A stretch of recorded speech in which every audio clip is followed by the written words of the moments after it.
In this video lesson, we're going to learn another 15 common verbs in Vietnamese that every beginner must know, part 3, and how you can use them in daily life sentences.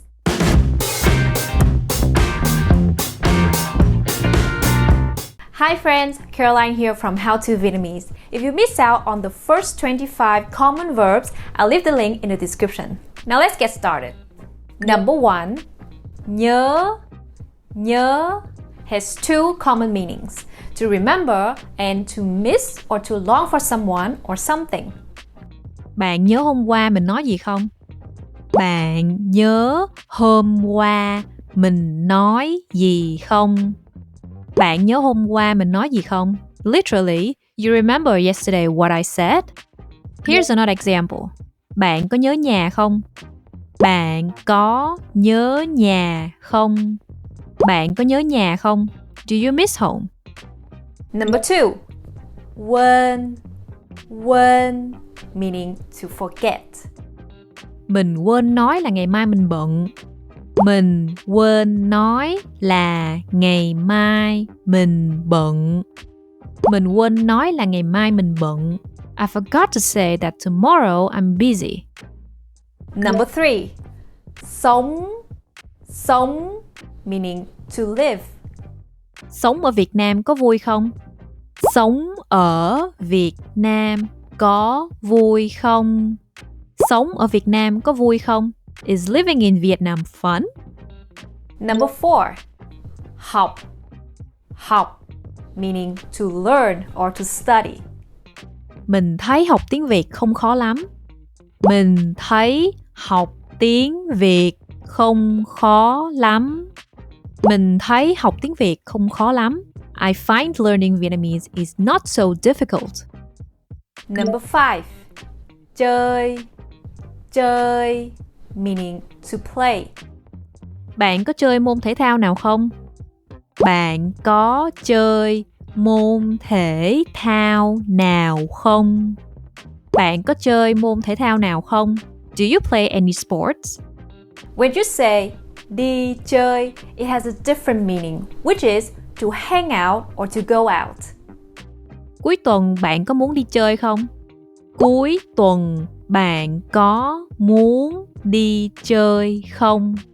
Cuối tuần bạn có muốn đi chơi không? Weekend, do you want to hang out? Number 6, gọi has a lot of meanings. The first one is to call. Món này gọi là gì? Món này gọi là gì? Món này gọi là gì? What is this dish called? If you want to say to call someone on the phone, you can say gọi cho plus someone or gọi điện cho someone. Mình đang gọi điện cho khách hàng. Mình đang gọi điện cho khách hàng. Mình đang gọi điện cho khách hàng. I'm calling the customer on the phone. Gọi also has another meaning, which is to order food. Mình muốn gọi đồ ăn mang về. Mình muốn gọi đồ ăn mang về. Mình muốn gọi đồ ăn mang về. I want to order takeaway food. Number 7, đợi or chờ, which means to wait. Đợi mình một lát, mình sắp tới rồi.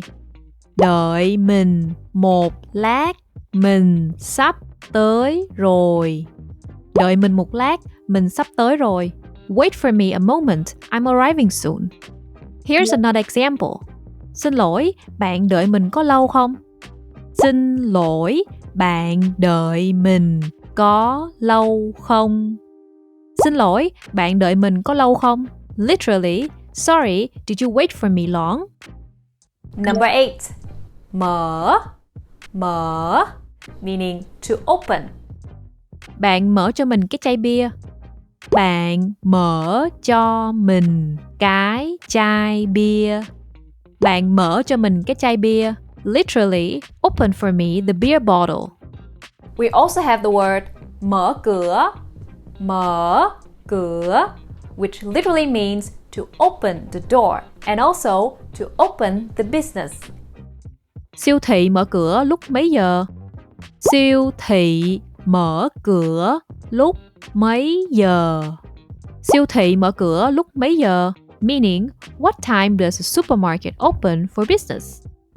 Before moving on to the next 7 verbs, please help me hit the like button to let me know that you enjoy this type of lesson. Number 9. Đóng, đóng, meaning to close. Lúc nãy bạn quên đóng tủ lạnh. Lúc nãy bạn quên đóng tủ lạnh. Lúc nãy bạn quên đóng tủ lạnh. Just now you forgot to close the fridge.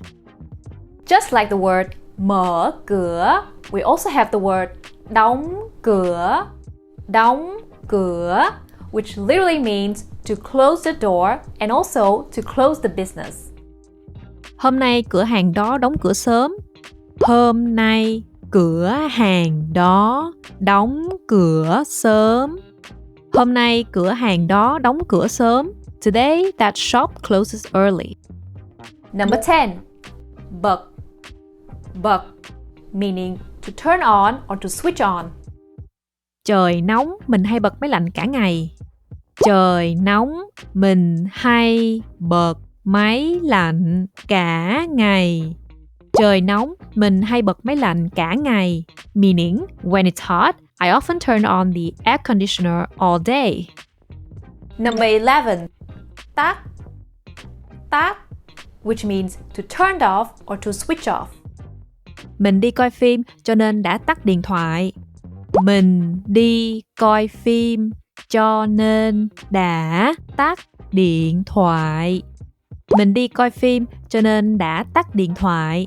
I went to watch a movie, so I turned off the phone. Number 12. Viết, viết, meaning to write. Or you can also use the word ghi, ghi, which means to write and also to take note or to jot down something. Mình viết tiếng Việt chưa có tốt. Mình viết tiếng Việt chưa có tốt. Mình viết tiếng Việt chưa có tốt. Literally, I write Vietnamese not well yet. Bạn ghi thông tin của mình ở đây. Bạn ghi thông tin của mình ở đây. Bạn ghi thông tin của mình ở đây. You write your information here. Number 13. Đọc, đọc, meaning to read. Bạn đọc tin tức hôm nay chưa? Bạn đọc tin tức hôm nay chưa? Bạn đọc tin tức hôm nay chưa? Have you read today's news? Number 14. Ngồi, ngồi, meaning to sit. Mình ngồi ở đây được không? Mình ngồi ở đây được không? Mình ngồi ở đây được không? Literally, I sit here, can, or can I sit here? Last but not least, number 15. Đứng, đứng, which means to stand. Bạn đang đứng ở đâu? Mình đang đứng trước Starbucks. Bạn đang đứng ở đâu? Mình đang đứng trước Starbucks. Bạn đang đứng ở đâu? Mình đang đứng trước Starbucks. Where are you standing? I'm standing in front of Starbucks.